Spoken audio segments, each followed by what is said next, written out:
So my name is Dayanira Del Rio. I'm the Executive Director of New Economy Project in New York City. We're a citywide organization that was established in 1995, and we work with community groups throughout New York to fight for economic justice. Our mission is to build an economy that works for all, rooted in cooperation, racial justice, and neighborhood equity, and ecological sustainability.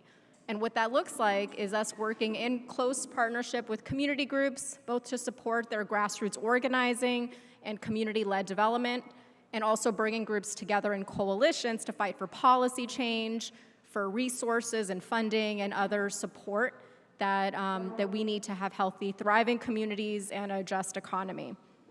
Back in 2012, New Economy Project teamed up with other groups around the city, including Picture the Homeless, and other organizations that were interested in advancing community land trusts and non-speculative housing as a way to address root causes of homelessness and displacement. At the time in New York City, I think everyone knows here the housing crisis that we have in New York City and beyond. At the time, there's only one fully operational community land trust in New York City called the Cooper Square Community Land Trust, which maybe some of you have heard about.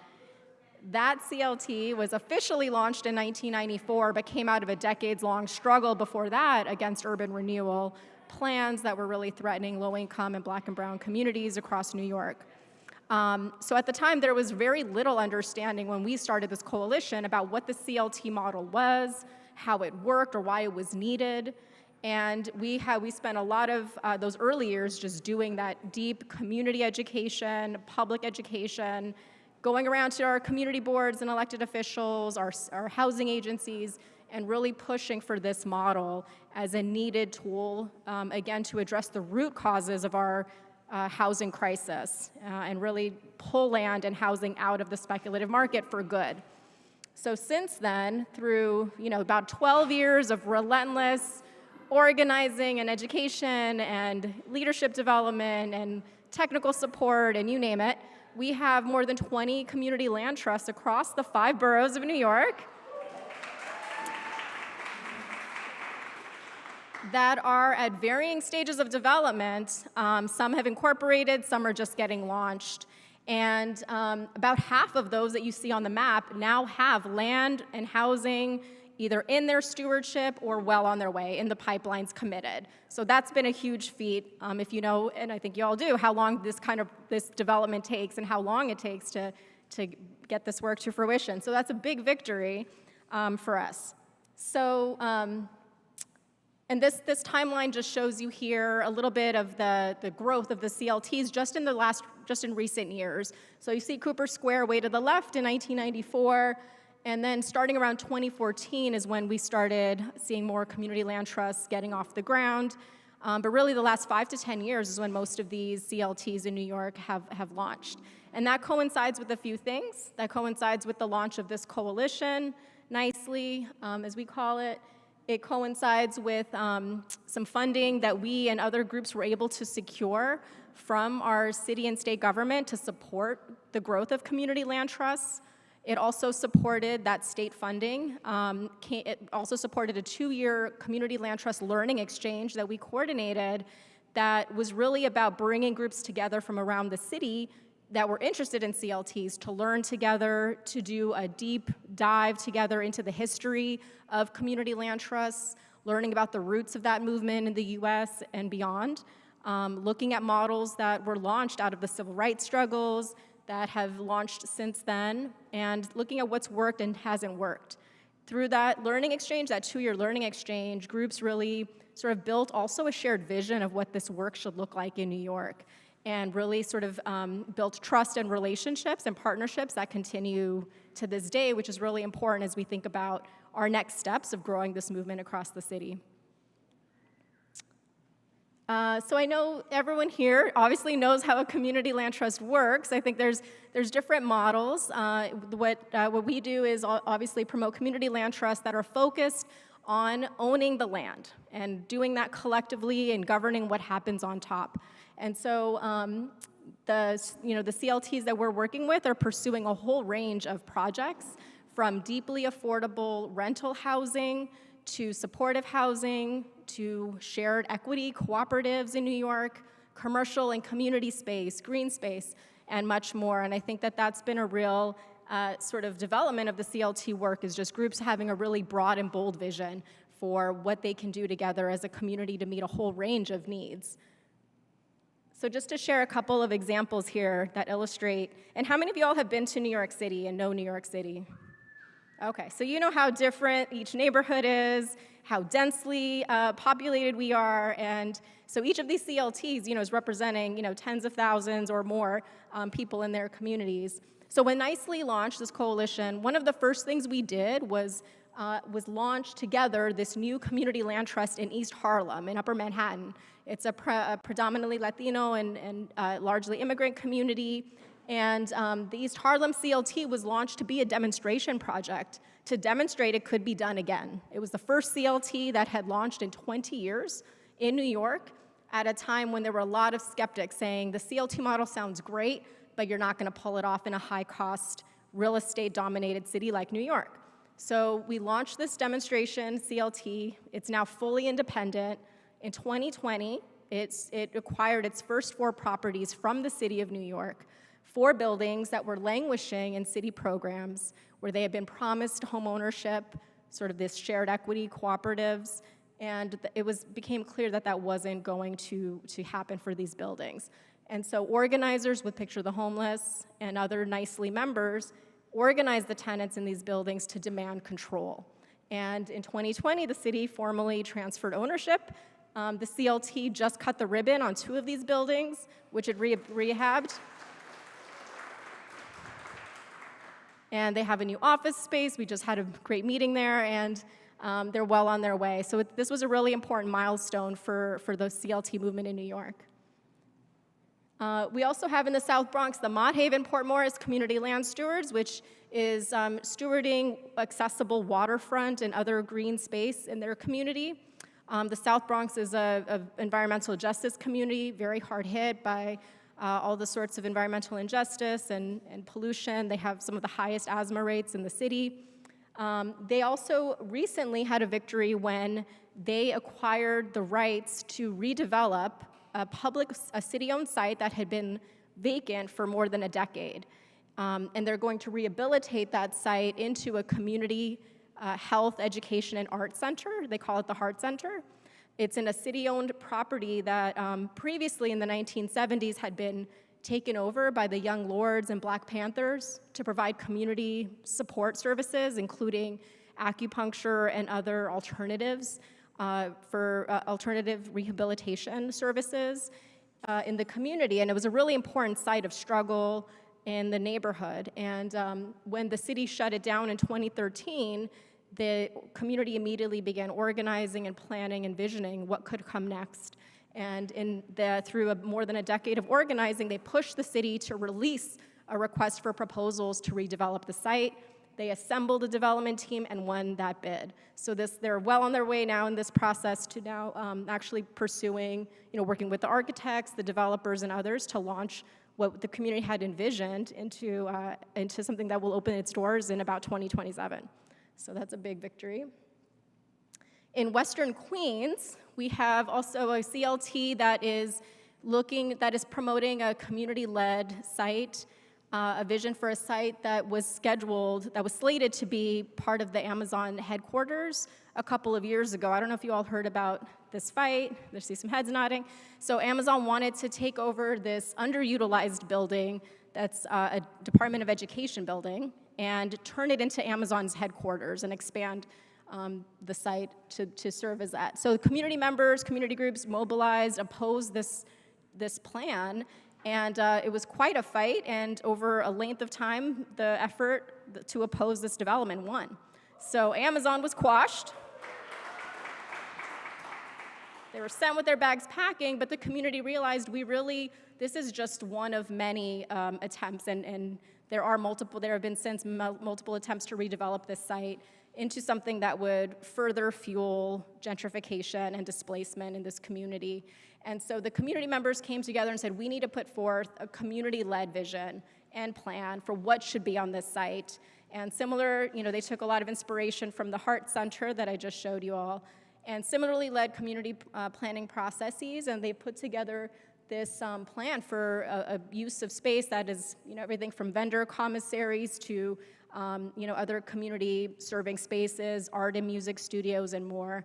So they haven't secured the rights yet to this site, but this is a really exciting project, and what a just and a beautiful resolution that would be, right? If we were able to take this from being Amazon's planned headquarters into something like this that the community owned and could steward for generations. We also have a growing number of community land trusts in the city that are working with organized tenants to take over their buildings from predatory landlords. There's a lot of momentum around this in New York City and state, and the East New York CLT is a great example. They were launched during the pandemic. It's a Black-led CLT, and they're located in a neighborhood that has been hard hit by all sorts of destabilizing and extractive forces. So from the foreclosure crisis to all sorts of other speculation, there's vacant lots around the community that they're looking to redevelop, and much more. So the CLT, again, launched in 2020. They've led all sorts of campaigns, policy and otherwise. And just a couple of months ago, they purchased their first property, this 20-unit building that's around the corner from the CLT headquarters. And it's a building they worked with the tenants that were organizing against their slumlord. And they were able to work with those tenants to bring the landlord to the table, secure the rights to purchase. They pulled together the funding and financing to make the deal happen. And they are in the process now of converting that building, rehabbing, and then converting the building into tenant-owned shared equity cooperative. So they'll have ownership, but also the units will stay affordable for the next generation.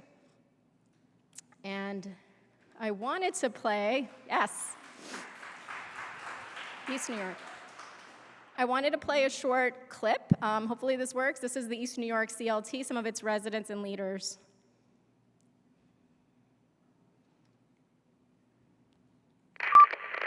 I'm gonna be honest, historically, there hasn't been an appetite to see middle class and low income people strive to be anything. Yesterday, they said that Black and brown people couldn't afford or couldn't own their own home, that we weren't responsible. But we, the East New York CLT, are here to make a change. We are here to change their minds. And East New York is one of the last communities of color that hasn't fully been transformed by gentrification and displacement. Right now, it's the perfect opportunity for us to make our stand and say that there are other ways that our communities get to develop without displacement. As I stand here and I look at this particular NYPD police parking lot, which is actually owned by HPD, which goal and purpose is to build housing, but right now it's just a parking lot. We have to change the narrative. There's no way that people who have lived in this community for decades, raised their families here, gone to school here, worked here, cannot afford to own here. A community land trust is a tool to address housing and economic injustice in our community. The CLT is a nonprofit organization governed by a board of community residents that treats land as a public good. A CLT acquires and holds land to ensure that it is always used in ways that benefit the local community. We're really in a time where we're able to shift what housing means, and instead of housing being a commodity, this is our opportunity to create housing as a right. We are boots on the ground in the community. We have surveyed over 250 lots right here in East New York that are city-owned, which are vacant. We can be using it for housing. We can be using it for public spaces. We can be using it for locally owned business commercial spaces. East New York CLT are the pride of East New York. We are East New York CLT. They are the community. They are the mothers, the fathers, the daughters, the brothers. East New York CLT is people like me, everyday Jane and John Does, who really want to see their community evolve. The black and brown people that live in this community are East New York CLT. I want to say that the CLT is probably the best of the best that this neighborhood has to offer people. To me, it has meant friendship, unity. More than affordable, it's sustainable. Ownership. Stability. Unlimited generational wealth. Because it's a new venture, it's a revolution in the way that we look at affordable ownership. We are stronger, united. And if you want to be a part of a dynamic team to help further that cause along, the East New York Community Land Trust is where it's at.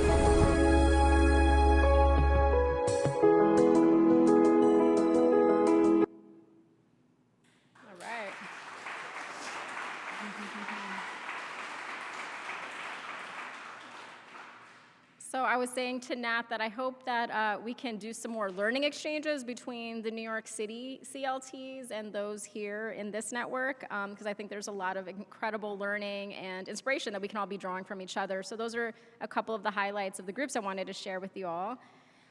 So how do we do this work as a coalition, right? Obviously, the groups are doing tremendous work on the ground, from education and organizing to, fighting rezoning plans in their communities and other development that would counter the CLT goals. As a citywide coalition, what we've been doing is a few things. So one is that we're really raising awareness and understanding by doing ongoing community and popular education. We put together a bunch of tools that we and the individual member CLTs of the coalition have used in their neighborhoods. And that includes, I wish I had brought a copy, but it's really big, this really beautiful board game called Trustville. And it's something we put together that sort of walks the players through the process of what it means to govern and be part of a CLT as a board member making decisions. And you sort of play, you hop along the board and encounter different real life scenarios that have happened in New York City communities. Each character is based on an actual member of Picture the Homeless who were involved in shaping this board game. And when you get to the center, it's a vacant lot, and people decide together how to develop that lot, how to balance the different competing interests and needs that they've identified along the way. So it's a really powerful, incredible tool, and we love that. We've also developed posters and theater and animated videos and so much more to try to really amplify and make this model accessible and to bring it down into the neighborhood level so that people can understand how it could actually help their concrete conditions, help improve concrete conditions in their communities. We do a ton of peer learning and capacity sharing, as you all do. So within the network within our coalition, I talked about the learning exchange that we did, this 2-year deep dive training session. We've also done site visits to Dudley. That's one of the ones that's pictured here. And that's going to be a great session. We've done, during the pandemic especially, we did a lot of virtual learning sessions with groups in California, in the California CLT network, in upstate New York and Long Island and other parts of the country where there are mission-aligned community land trusts that are really focused on fighting displacement and making sure that Black and brown and low-income people have a place in their cities. Not all the CLTs in the US have this vision, we'll just say. There's lots of different visions, but that is really what we're focused on. It's about fighting displacement, promoting racial equity, and really shifting the way we think about housing and land use so that it's for people and not for profit. Organizing and advocacy. So we have come a very long way in really building support across the city for community land trusts, including within our city council, and in our varying communities. So one of the things that we've been promoting, we've been leading the campaign for what we call the Community Land Act. It's a bill package at the city level. And what that would do is essentially it includes a few components. One is called the Community Opportunity to Purchase Act. I don't know if you all have some of these bills here in Canada, but what that bill would do is give qualified nonprofits, including community land trusts, a first right to purchase multifamily buildings when a landlord sells.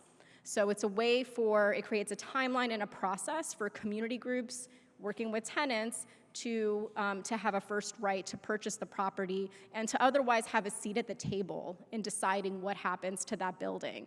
There's also at the state level a Tenant Opportunity to Purchase Act that's very similar, and that also gives tenants in buildings, in this case it would be statewide, a chance to buy their buildings or have a say in what happens and repairs needed and things like that.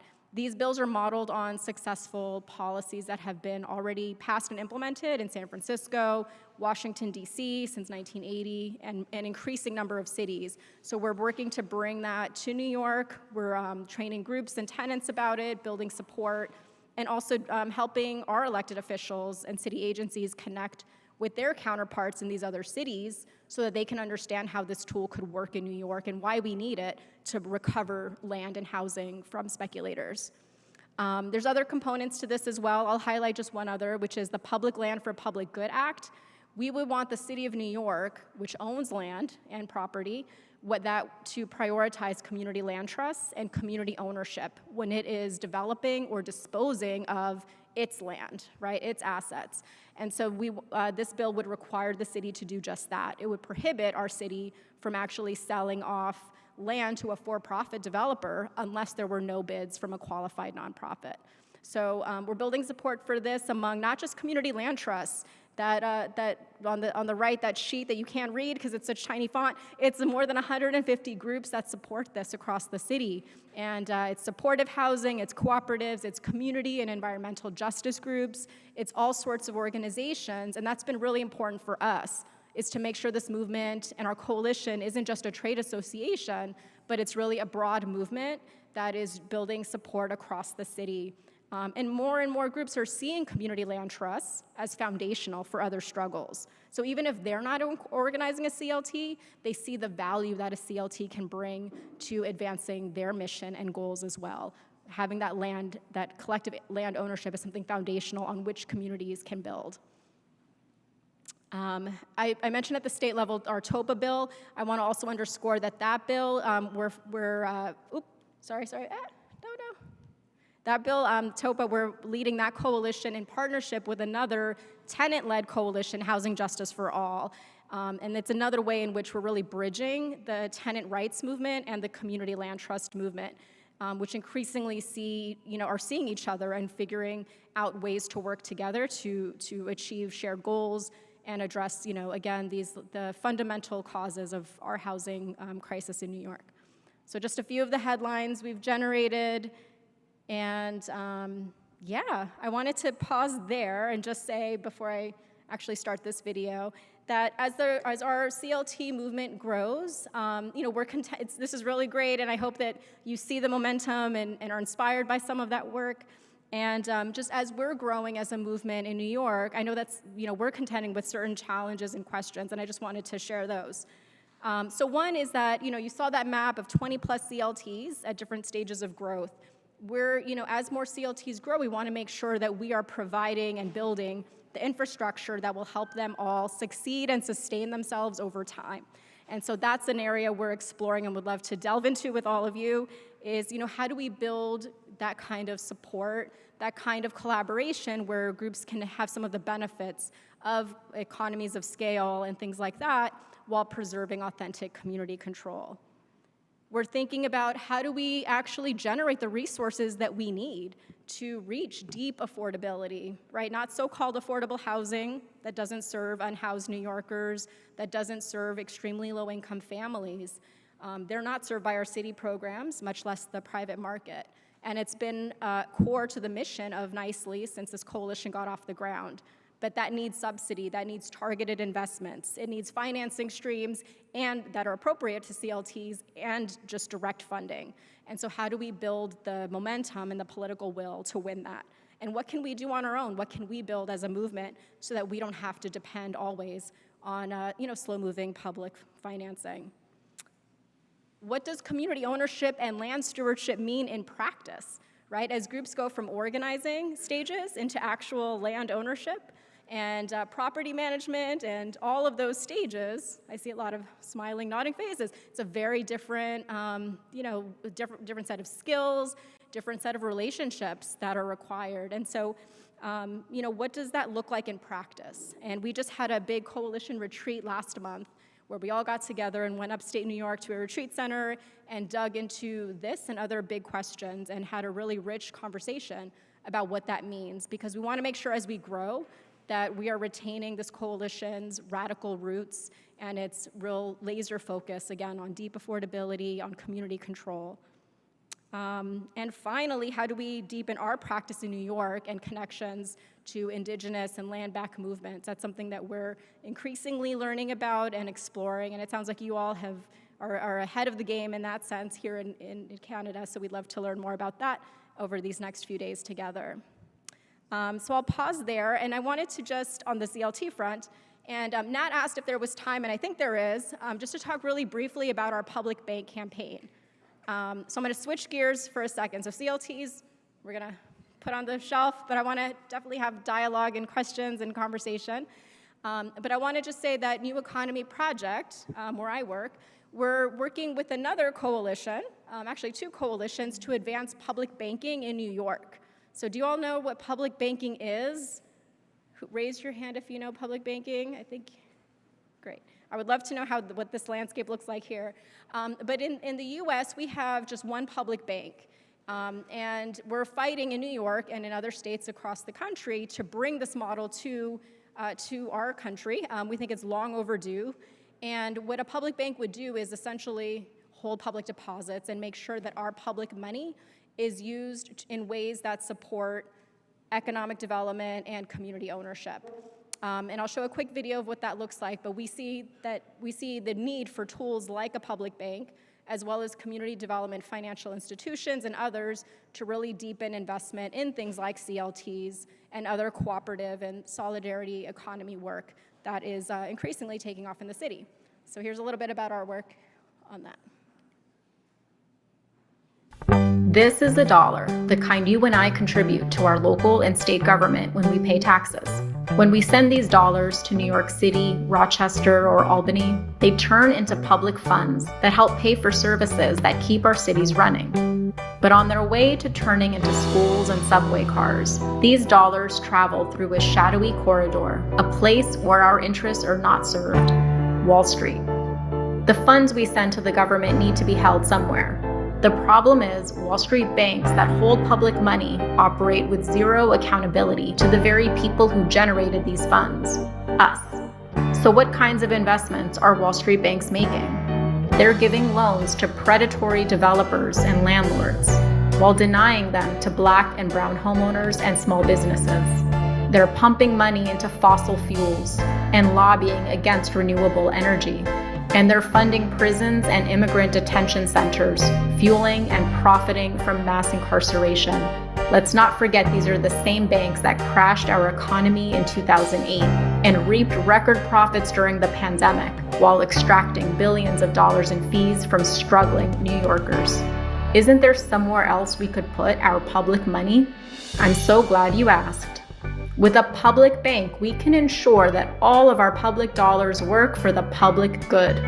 Instead of lining private pockets, our money would build collective community wealth. A public bank would fund community land trusts, permanently affordable housing, and worker-owned businesses. It would invest in clean energy and a just transition in frontline communities.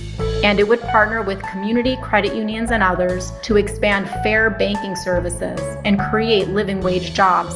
Hundreds of public banks exist around the world, including here in the US with the century-old State Bank of North Dakota. It's time to bring public banking to New York. Let's put our dollars to work for our communities and build an economy that works for everyone. Join the movement. Check out these state and local coalitions to learn more and take action.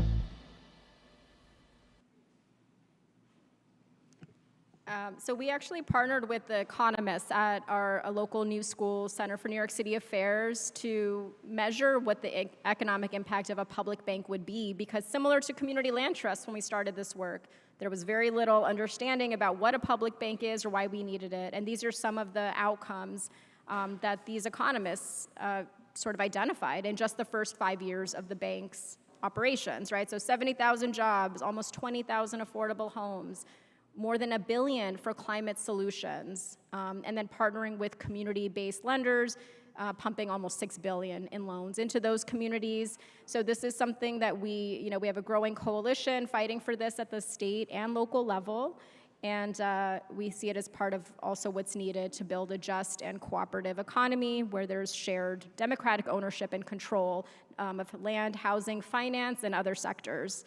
We have a whole bunch of resources on our websites, NYCCLI.org for the coalition, neweconomynyc.org for us.